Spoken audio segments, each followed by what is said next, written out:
Let's compare the Swiffer Sweeper to the oCedar Broom.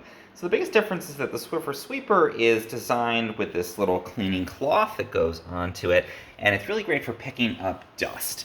So if I'm gonna, move this under my countertops, I can use that little pad to pick up dust, and it traps that and locks it in. I can actually pick up quite an impressive amount of that dust. The oCedar Broom, on the other hand, is your traditional broom. It's got plastic bristles, and it doesn't pick the dust up. It just moves the dust into a pile, and then you can take off the little dustpan on here, pops right off, and then you can sweep the dust up and throw it away.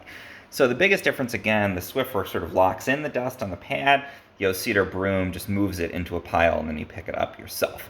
I think the biggest advantage of the Swiffer Sweeper is that it's super easy. You just move it over the dust and it locks it in, but it doesn't work as well on big pieces of debris.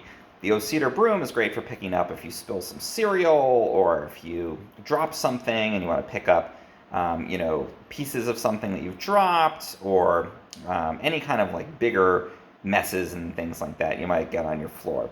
The Swiffer Sweeper is great for that surface level dust that tends to accumulate, but the pad can quickly get saturated if you're picking up things that are any bigger really than just little tiny bits of dust.